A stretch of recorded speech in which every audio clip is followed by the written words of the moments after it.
성도 여러분, 존귀한 주님의 보혈이 우리 교회를 새롭게 하시는 줄로 믿습니다. 우리 가정을 새롭게 하시는 줄로 믿습니다. 내 영을 새롭게 하시는 줄로 믿습니다.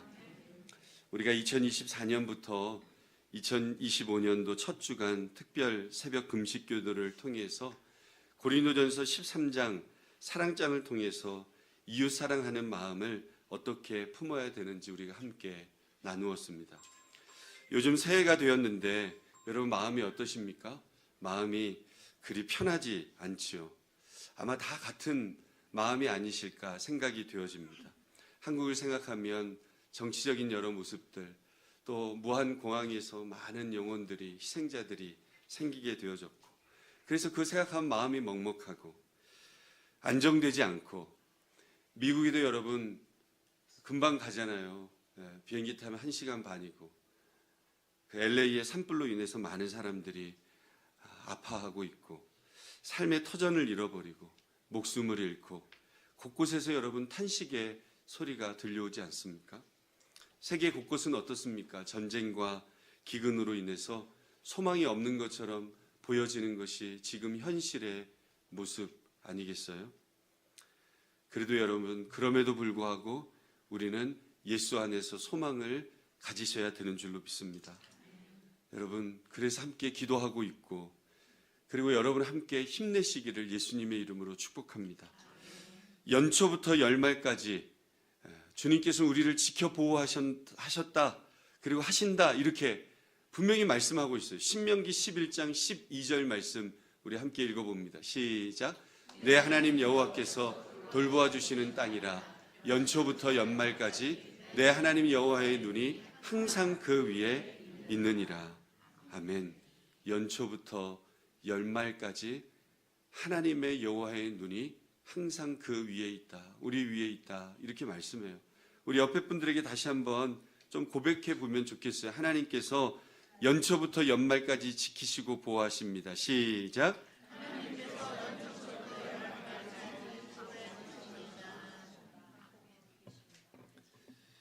과거 영국에 폴 그랜드라고 하는 그런 정형외과 의사가 있었습니다.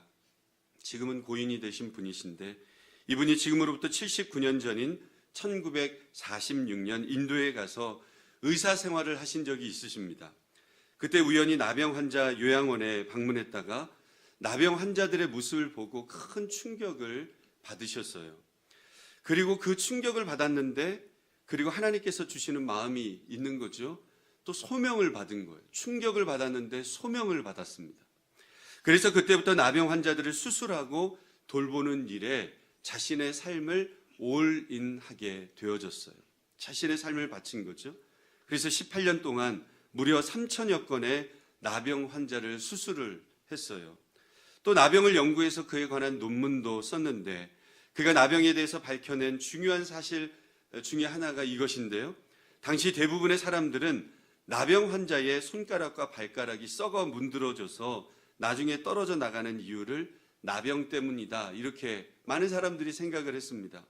그런데 폴 그랜드 의사가 나병 환자의 손발이 썩어 문드러지는 1차적인 원인이 나병이 아니다, 이렇게 밝혀냈어요. 그러면 나병 환자의 손가락과 발가락이 왜 썩어서 문드러지는가? 사람이 나병에 걸리면 여러분 신체의 감각기관이 손상되어져서 크게, 그래서 고통을 거의 느끼지 못한다는 거예요.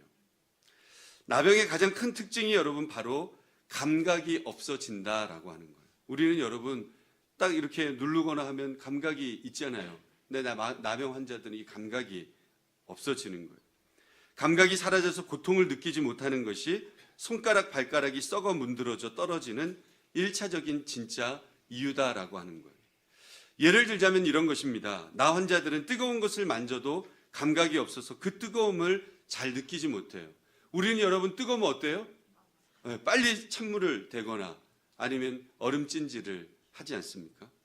우리는 감각이 살아있어서 뜨거운 것을 만지면 바로 느끼고 얼른 손을 떼서 내 손을 스스로 보호하지 않습니까? 근데 나 환자들은 그 감각이 없다 보니까 계속해서 뜨거운 것을 만지는 거예요. 그래서 손가락이 크게 화상을 입어도 아픔을 느끼지 못하니까 그 화상을 어떻게 하게 돼 있어요? 방치하게 되는 거죠. 그러면 그 상처가 골마서 썩게 되어지고 급기야 문드러져서 떨어져 나가는 거예요. 폴 그랜드 박사가 이 사실을 밝히면서 이런 이야기를 합니다. 고통을 느끼지 못하는 것은 결코 축복이 아니라 가장 두려운 공포다, 이렇게 얘기해요.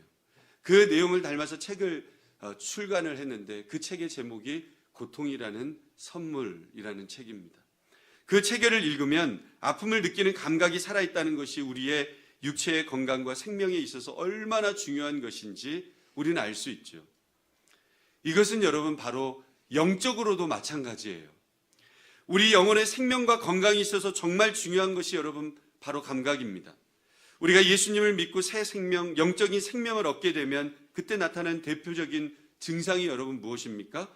그것은 성령 안에서 우리의 모습 속에 예수 그리스도의 그 은혜를 체험하고 예수님을 알아가면 영적인 감각, 영적인 통찰력이 우리 가운데 생겨진다라고 하는 거예요. 영적인 마음이 드는 거예요. 옳고 그름을 분별할 수 있는 거죠. 하나님에 대한 감각이 생겨서 하나님이 믿어지기 시작하고 은혜에 대한 감각이 생겨서 여러분 말씀과 찬양을 하면 어때요? 아, 이 말씀이 내 말씀이구나. 이 찬양이 내 찬양이구나. 그러면서 여러분 은혜를 고백하는 거예요. 죄에 대한 감각이 생겨져서 이전에는 아무런 죄책감이 없이 저질렀던 그 죄들에 대해서 이제는 여러분 조금만 죄를 지어도 찜찜함이 느껴지기 시작하면서 마음의 갈등과 죄책감이 느껴지기 시작한다는 거예요. 이것이 바로 여러분 성령의 역사인 줄로 믿습니다. 생명의 역사인 줄로 믿습니다. 영적 감각이 살아나는 것이죠. 통찰력이 생기는 거예요. 그러나 구원받지 못한 영혼은 하나님에 대한 감격도 없고 은혜도 없고 죄에 대한 감각도 무뎌지는 거예요. 사라지는 거죠.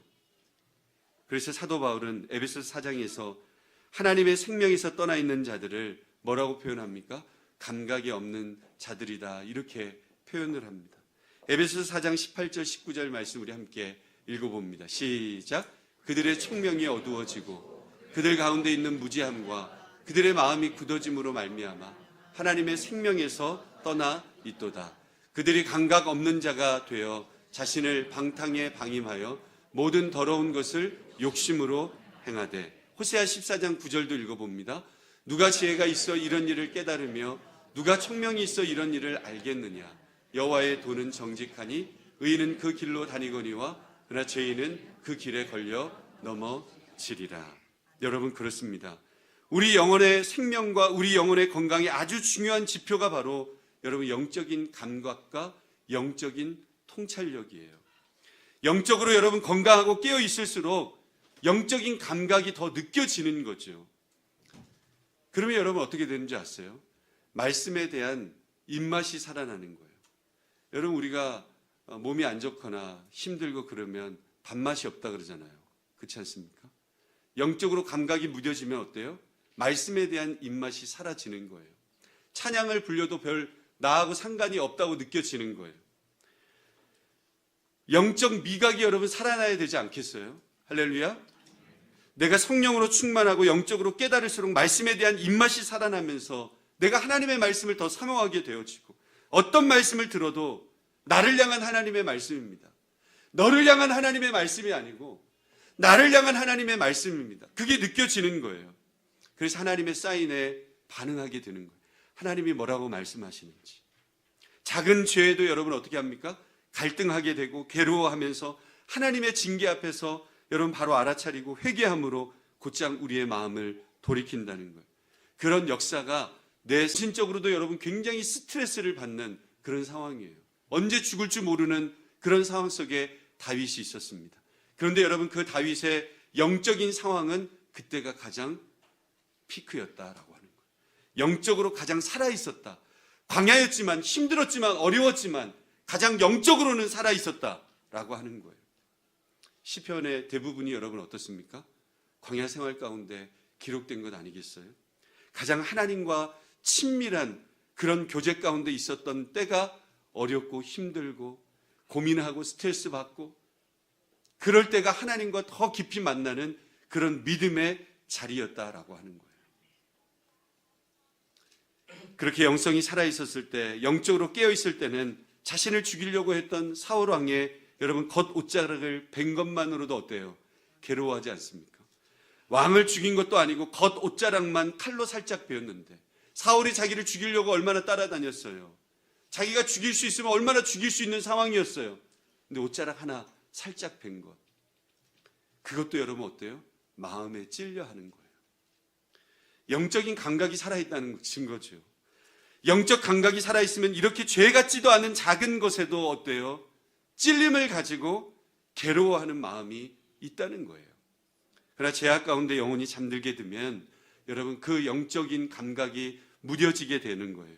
그래서 큰 죄를 지어도 여러분 이제는 죄책감이 별로 없는 거죠. 그래서 뭐라고 생각합니까? 남들도 다 하는데 이것 좀 내가 해봤다 뭐 어때서 나한테 그래? 이렇게 얘기하는 거예요. 영적인 감각이 너무너무 무뎌져서 죄를 죄로 느끼지 못하는 거예요. 다윗이 나중에 여러분 왕이 되고 나서 엄청난 죄를 짓지 않습니까? 밧세바를 간음하고 그의 남편 우리아를 전쟁터로 나가게 해서 죽게 만들었을 때 여러분 조금도 죄책감이라는 것이 없었어요. 왕이 되고 나서 가진 거 다 있었지만 하나님 앞에서 죄를 죄로 여기지 못하는 그런 모습이 다윗의 모습이었어요. 이게 여러분 참 놀랍지 않습니까? 광야 속에 있을 때는 과거에 너무 힘들고 어려웠을 때는 사울 옷자락 벤 거 하나만으로도 너무너무 큰 죄책감을 가지고 하나님 앞에 기도했던 사람이 지금은 왕이 되어져서 가진 거 다 있어도 큰 죄를 저질러도 그것을 죄로 여기지 못하는 다윗의 모습.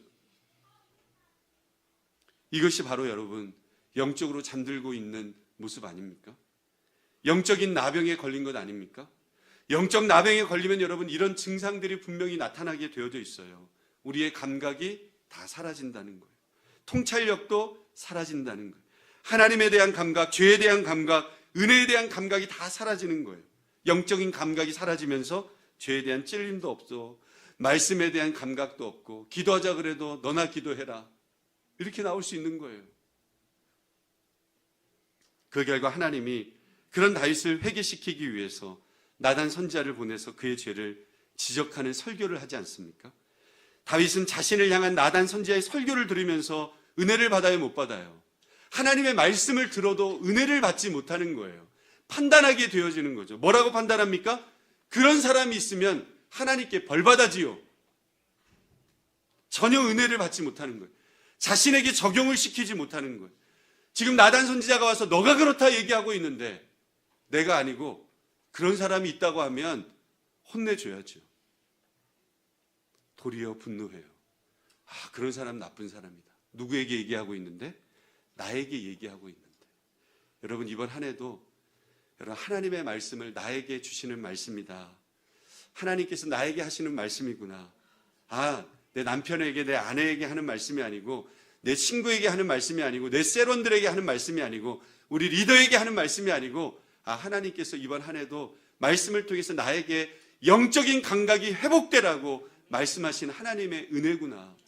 이것을 우리가 깨달을 수 있어야 합니다. 영적 나병에 걸리면 영적 감각이 다 잃어버리게 되어집니다. 죄가 죄인 줄도 모르고 자신을 향한 말씀과 징계 앞에서도 아파할 줄 모르고 전부 자신에게 적용을 하지 못해요. 다 누구 탓이에요? 다 남의 탓이에요. 다 다른 사람들이 이렇게 만들었다고 자신의 모습은 전혀 보지 못하는 거예요. 여러분 지금 한국 교회나 미국 교회 많은 교회들이 이 영적인 나병에 걸렸다고 여러분 생각하지 않으십니까? 많은 직분자들이 자신의 주제를 파악하지 못하고 자신의 부족함을 보지 못하고 여러분 죄를 느끼지 못하는 거예요. 하나님께서 어떻게 했어요? 70년대, 80년대, 90년대, 2000년대 초반까지만 해도 여러분 미국도 마찬가지야. 한국도 얼마나 큰 부흥을 하나님 허락해 주셨어요. 축복도 허락해 주셨어요. 영적으로. 그런데 지금은 어때요? 더 잘 먹고 잘 사는데도 영적으로 더 잠들어져 있는, 그래서 신앙의 본질을 놓쳐버리고 비본질적인 가지고 막 싸우고 정죄하고 무너뜨리고 있는 모습이 여러분 지금 우리의 모습들 아니겠습니까? 영적인 감각과 통찰력이 사라진 것이죠. 과거처럼 여러분 하나님의 말씀을 그렇게 사모하지 않아요. 몇십 리를 가가지고 그건 뭐 옛날 얘기죠, 목사님. 지금 여러분 교회들마다 같이 부흥회를 하거나 그러면 막 오는 교회들이 얼마나 됩니까?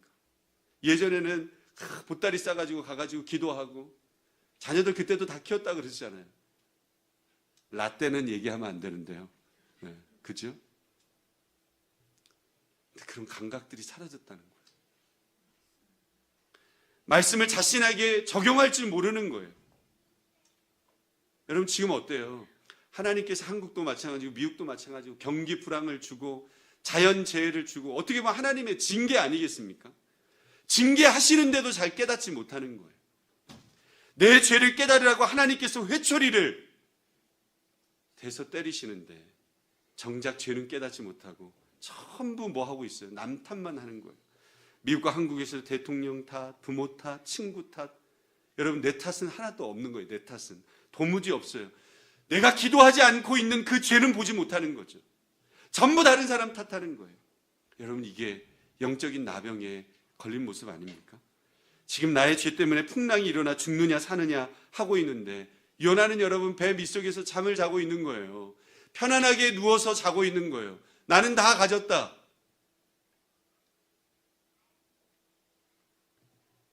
이게 여러분 우리의 모습 아닙니까? 저와 여러분의 모습 아니겠어요? 우리 모두가 지금 그렇게 하고 있다는 거예요. 우리가 이것을 깨달았으면 좋겠습니다. 오늘 본문 말씀을 통해서 옛날에 나병 환자가 있었는데 그 나병 환자가 예수님 앞에 나아가더니 기도했더니 그냥 나왔어. 여러분 이 정도 읽고 깨달으면 여러분 말씀 앞에서 너무 부끄럽고 안타깝지 않습니까? 이 본문을 보면서 우리들이 가장 깨달아야 될 것이 여러분 무엇이에요? 하나님, 제가 영적인 나병 환자입니다. 이 믿음의 고백이 우리 가운데 있어야 되지 않겠습니까? 이게 깨달아져야 우리도 영적 나병의 환자의 심정으로 목숨을 걸고 주님 앞에 나아가서 하나님 좀 저 좀 어떻게 해주십시오. 제 모습을 좀 어떻게 해주십시오. 지금 너무 잘 먹고 잘 살고 있습니다. 영적으로는 전혀 생각이 잘 안 됩니다. 하나님 우리 좀 진짜 살려주십시오. 우리 가정을, 이 나라 교회를, 민족을 좀 주님 살려주십시오. 여러분 그렇게 간구해야 하나님의 회복이 임하지 않겠습니까? 나 정도 하고 있으면 잘하는 게 아닙니다. 네? 그건 여러분 교만한 거예요. 하나님 저 어떻게 안 되겠습니까? 하나님 내가 찬양을 불러도 은혜가 느껴지지 않습니다. 내가 말씀을 들어도 은혜가 느껴지지 않습니다. 내가 찬양을 해도 그 가사가 내 마음에 와닿지 않아요, 주님. 내가 기도해도 뭘 하고 있는지 모르겠어요, 주님. 여러분 그 간절함이 사라진 것 아닙니까? 이 주님, 우리에게 하나님의 영적인 감각이 살아나도록 성령님 좀 도와주십시오. 그리고 우리가 영혼에 대한 마음을 좀 가질 수 있도록 주님 도와주십시오. 오늘 이 본문 말씀을 보면서 우리가 함께 여러분 깨달았으면 좋겠어요. 내가 영적 나병 환자구나. 그 병을 고쳐주실 수 있는 분은 예수님밖에 없구나. 여러분 그것을 우리가 깨달아야 우리가 행동하잖아요. 나병 환자처럼 주님 앞에 나아가서 하나님 도와주십시오. 간절히 주님 앞에 간구할 수 있지 않겠습니까? 당시 사회적인 분위기는 여러분 나병 환자가 나타나면 마을에 나타나면 어때요? 사람들은 다 피했어요. 그리고 돌을 던졌어요. 그런 분위기죠. 그렇기 때문에 율법적으로 보나 사회적인 전통으로 보나 나병 환자는 죽을 각오를 하지 않고서는 사람들 앞에 나올 수가 없었어요. 그러니까 나병 환자는 다른 병자들처럼 여러분 부류가 같은 게 아니었어요. 예수님이 많은 병자들을 고쳐주셨지만 다른 병자들은 그냥 나오면 돼요. 예수님 앞에 나와서 치유해 주십시오. 그러면 돼요. 근데 나병 환자는 다른 거죠. 돌에 맞아서 죽을 각오를 하지 않고서는 사람들 앞에 나올 수가 없는 거예요. 율법적으로 그랬어요. 그러니까 오늘 본문에 나오는 나병 환자는 예수님 앞에 어떤 마음으로 나온 거예요? 목숨을 걸고 주님 앞에 나왔어요. 사랑하는 성도 여러분, 52주예요.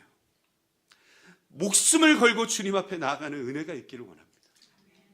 하나님 앞에 나아갈 때 습관적으로 나오지 마시고 하나님 오늘도 내가 예배하는 가운데 성령께서 운행해 주실 것을 믿습니다.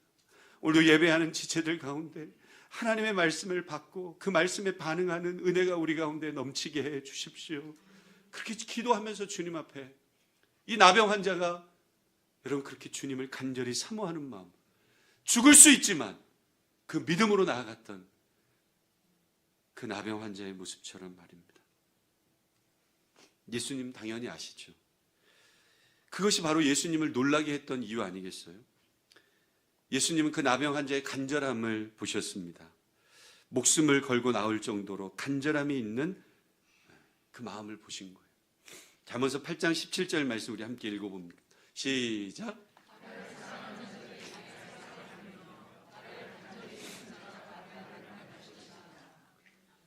주님께서 이렇게 말씀하시죠. 우리가 하나님의 크신 능력을 경험하기 위해서는 여러분 적당히 찾아서는 안 된다는 거예요. 오늘 나병 환자가 보여줬던 것처럼 목숨을 걸고 나아갈 만큼의 간절함이 있을 때 하나님의 크신 은혜의 역사를 경험할 수 있음을 저는 믿습니다. 예전에는 내가 그 간절함이 있었는데 지금은 그런 간절함이 없다. 여러분 무엇 때문이라고 생각하십니까? 여러분 자신과 우리 자신들을 볼 수 있어야 해요. 내 체면 다 차리고 내 안전 다 확보하고 내 쓸 시간 다 빼놓고 적당하게 하나님을 찾아서는 하나님의 크신 역사를 이 땅에서 여러분 우리가 경험할 수 있겠어요? 이 새해 여러분 기도의 간절함이 회복되기를 원해요. 할렐루야. 그래도 너무 감사했던 게 특별 새벽 기도했는데 처음에는 제가 너무 깜짝 놀랐어요. 근데 마지막 날에는 많이 나오셨어요. 주님 감사합니다. 그래도 함께 이렇게 기도할 수 있어서 감사합니다. 여러분 가정을 향한 마음, 교회를 향한 마음, 주님을 향한 갈급함과 간절함이 회복돼야 돼요. 여러분 그래서 목회자들이 연말에 기도하자 그러고 새해에 기도하자 그러는 거예요.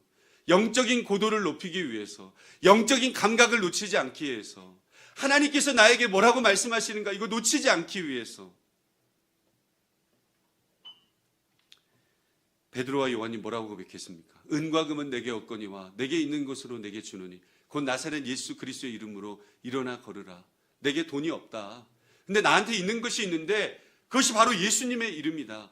그 예수님의 이름을 의지하면 너는 일어날 수 있고 걷기도 하고 뛰기도 할 수 있다. 여러분 그 주님을 의지하면 오늘도 그 주님께서 우리의 삶의 자리를 붙들어 주심을 저는 믿습니다. 여러분 놀라운 고백이고 놀라운 믿음이에요. 그럼 어떻게 이 믿음이 생겼을까? 여러분 믿음은 들음에서 나는 줄로 믿습니다. 들음은 여러분 뭘로요? 하나님의 말씀으로 말미암습니다. 이 나병 환자가 예수님이 전한 하나님 나라의 복음을 전한 거예요. 복음을 들은 거예요. 언제 어디서 들었을까? 나병 환자를 고친 사건이 마가복음에만 기록되어 있지 않습니다. 동일한 사건이 마태복음 8장에도 기록되어져 있고 누가복음 5장에도 기록되어져 있습니다.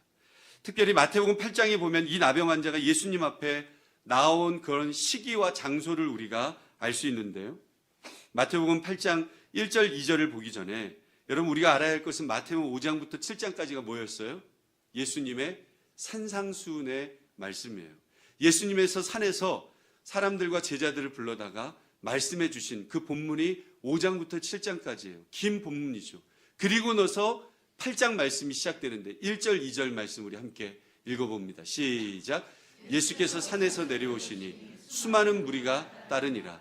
한 나병 환자가 나와 절하여 이르되 주여 원하시면 저를 깨끗게 하실 수 있나이다 하거늘. 여러분 마태복음 8장에 보면 이 나병 환자가 어떤 배경 가운데 어떤 시기에 예수님 앞에 나왔는지 정확하게 알려주고 있죠. 산에서 예수님의 산상수훈의 말씀을 들었던 무리가 예수님의 설교가 끝나자 따라서 내려왔는데 바로 그때 그 무리 중에 있었던 나병 환자가 예수님 앞에 나와서 간구하고 있는 그런 상황인 거예요. 그러니까 이 나병 환자는 산상수훈의 말씀을 들었고 그 들은 말씀 가운데 예수님에 대한 바르고 굳건한 믿음이 생겨서 오늘날로 말하자면 예배 마치고 예배당에 나갈 때 바로 예수님 앞에 딱 앞에 와서 예수님 앞에 무릎을 딱 꿇는 거예요. 사랑하는 성도 여러분, 모든 역사는 하나님의 역사는 여러분 들음에서부터 시작되어지는 줄로 믿습니다. 들어야 여러분 기도하고 간구할 믿음이 생기지 않겠어요? 기도는 여러분 시간과 체력이 있는 사람이 기도하는 게 아니에요. 여러분 믿음이 있는 사람이 기도할 수 있는 거예요. 내가 기도하지 않는다. 그것은 철저히 세상적으로 나를 의지하고 있고 내 지식을 의지하고 있고 내 돈을 의지하고 있고, 여러분 기도한다는 것은 여러분 다 내려놓는다는 거예요. 내려놓는다. 내가 전능하신 하나님께 구하기만 하면 하나님께서 들어주실 것 같다. 그 믿음. 여러분 그렇기 때문에 구하고 찾고 문을 두드리라고 그랬어요. 분명히 주님께서 들어주시리라는 믿음 있는 사람이 만사를 제쳐놓고 죽을 각오를 하더라도 여러분 어때요? 하나님 앞에 나와서 원하시면 주님께서 이렇게 하실 수 있습니다. 여러분 벌써 새해도 두 번째 주일입니다. 이 새해를 시작하면서 더욱더 하나님의 말씀을 가까이 하고 말씀을 귀 기울여 들으심으로 말미암아 이 나병 환자처럼 강구할 믿음이 생기시기를 주님의 이름으로 축원합니다. 결론적으로 예수님은 죽음을 각오하고 예수님 앞에 나온 이 나병 환자의 행동 속에서 여러분 뭐를 보셨어요? 죽기까지 예수님을 따르려고 하는, 하나님 나라의 비밀을 알고 주님 앞에 모든 것을 맡기려고 하는, 원하시면 주님께서 치유해 주실 수 있습니다. 그 간절함을 보셨고 그가 했던 고백 속에서 바르고도 굳건한 믿음을 확인하시지 않았습니까? 그리고 예수님께서 그 병을 치유해 주셨어요. 여러분 예수님을 만나면 오늘도 변화가 있고 삶이 바뀌어지는 줄로 믿습니다. 보석과 같은 성도 여러분, 우리의 기도와 간구가 응답되기 위해서는 크게 두 가지가 필요해요. 첫 번째로는 믿음의 간구가 필요하고, 두 번째는 그 믿음의 간구가 주님께서도 원하시는 아버지 하나님의 뜻이어야 된다라고 하는 거예요.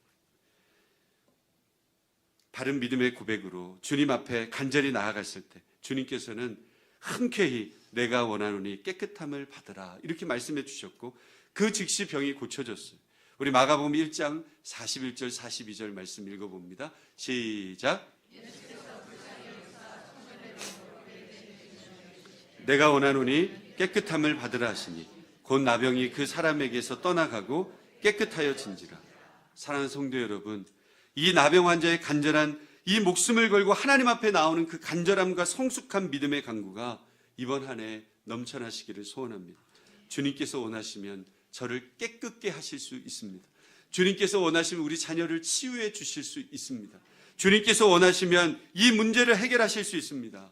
이 간절함과 믿음의 간구로 하나님 앞에 나아가심으로 말미암아 내가 원하노니 내 믿음대로 될지어다 말씀해 주시는 그 은혜를 체험하기를 원해요. 또한 제가 영적 나병에 걸려서 하나님의 징계 앞에서 나는 아파할 줄도 모르고 나를 향한 채찍질인지도 모르고 그저 나는 남 탓만 하고 있고 환경 탓하고 있고 답답해하고 있고 영적인 나병에 걸린 저를 주님 불쌍히 여겨 주십시오. 회복시켜 주십시오. 그렇게 기도함으로 말미암아 영적인 감각과 통찰력을 회복하는 저와 여러분의 삶이 다 되실 수 있기를 주님의 이름으로 축원드립니다. 우리 다시 한번 이 찬양 우리 보혈을 지나 하나님 품으로 함께 찬양 드리겠습니다.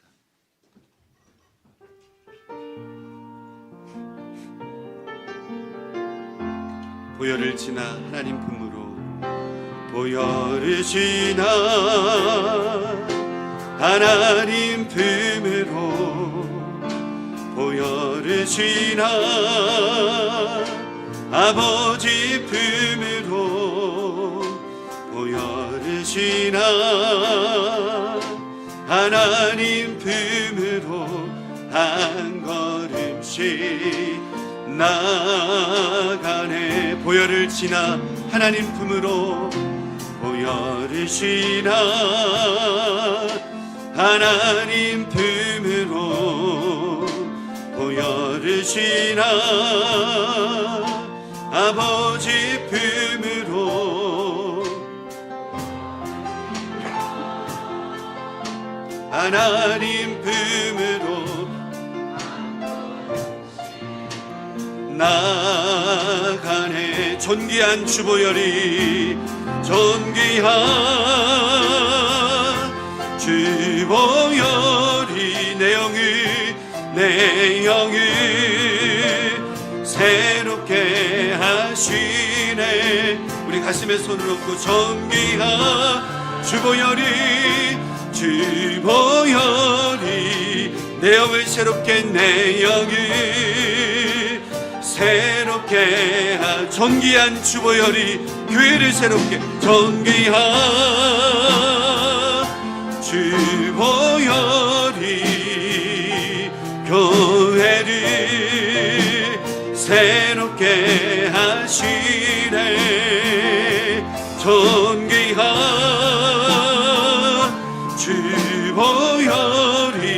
교회를 새롭게 하네. 이 시간 우리 함께 기도하기 원합니다. 오늘도 존귀한 주님의 보혈이 우리의 내면과 우리의 모든 마음들을, 상하고 지친 마음들을 이 시간 위로해 주실 것을 믿습니다. 존귀한 주님의 보혈이 우리의 영을 새롭게 하시는 줄로 믿습니다. 존귀한 주님의 보혈이 우리 가정의 모든 지체들을 하나님께서 새롭게 하시는 줄로 믿습니다. 존귀한 그 거룩하신 주님의 보혈이 우리 교회를 새롭게 하시는 줄로 믿습니다. 영적 나병에 걸린 우리를 새롭게 해 주옵소서. 영적 감각을 기도로 회복하게 도와 주옵소서. 이 새해에도 우리가 환경 탓하거나 사람 탓하지 않게 하시고 불평불만하지 말고 기도 못하는 우리의 마음을 회개하고 깨끗게 하여 주옵소서. 하나님께서 오늘도 우리를 깨끗게 하실 수 있습니다. 문제를 해결하실 수 있습니다. 기도함으로 치유되어지고 회복되어지는 이 한 해가 되게 해달라고 합심해서 함께 기도하겠습니다. 거룩하신 하나님 감사합니다. 하나님, 오늘도 예수 그리스도의 보혈을 의지하면서 믿음으로 하나님 품으로 더 가까이 나아가게 하여 주셨음을 감사합니다. 하나님, 오늘도 영적인 나병에 걸린 우리의 모습들 하나님 동일합니다. 2024년 2025년도 우리의 모습이 하나님 정말로 회복이 있고 감각이 있고 하나님 통찰력이 있고 하나님 말씀 안에서 깨닫게 되어지고 그 은혜 앞에 더욱더 사모하는 마음이 우리 가운데 있기를 원합니다. 하나님, 예전과 같이 똑같이 행동하고 똑같이 하나님 우리가 하나님 반응하는 것이 아니고 하나님 말씀 앞에서 하나님 나에게 주시는 하나님의 능력과 은혜이고 하나님의 성령임을 하나님 믿습니다. 우리의 마음들을 회복해 주시고 위로해 주시고 치유되게 하여 주옵소서. 성령의 능력들이 날마다 하나님 넘쳐나는 하나님 우리 교회 공동체 지체들 다 되어줄 수만 있도록 주님 도와주옵소서. 하나님, 환경 탓하지 않게 하시고 사람 탓하지 않게 하여 주옵시고 하나님, 기도하지 못하고 있는 나의 연약한 마음들을 하나님 가슴치고 주님 앞에 간절히 간구하고 기도하면 하나님 주님께서는 하실 수 있습니다. 아버지 하나님, 할 수 있거든이 무슨 말이냐, 믿는 자에게 능히 하지 못할 일이 없다. 주님께서 말씀해 주신 것처럼 하나님 우리를 깨끗게 해 주옵소서. 보혈의 능력으로 깨끗게 하여 주옵소서. 하나님, 지금 이 모든 어려움들과 아픔들 하나님 우리가 더욱더 주님을 바라보고 그 보혈을 의지하지 않고 있기 때문에 하나님, 하나님의 징계 앞에서도 우리가 아버지 하나님 깨닫지 못하고 간구하지 못합니다. 하나님, 우리 자녀들이 하나님 우리 셀 식구들이 하나님 우리 교회가 존귀한 주님의 보혈로 새롭게 되어지는 이 한 해가 되어줄 수 있도록 하나님, 새해부터 시작하여서 끊임없이 우리의 모습을 보고 우리의 내면을 향하여 기도하고 간구하고 소망을 품고 하나님 나라를 품는 우리 모두가 되어줄 수만 있도록 주님께서 역사하여 주시옵소서. 주님, 주여 내 영을 새롭게 해 주옵소서. 영을 새롭게 하시네. 존귀한 주 보혈이 내 영을 새롭게 하네. 존귀한 주 보혈이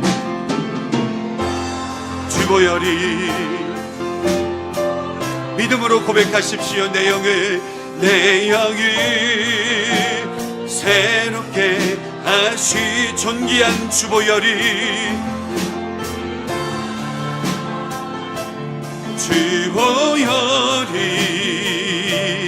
내 영을, 우리 다 함께 일어나셔서 존귀한 주 보혈이 내 영을 새롭게 하시네. 존귀한 결단하십시오. 내 영을 새롭게, 우리 가정을 새롭게, 영을 새롭게 하시래. 존귀한 주 보혈이 내 영을 새롭게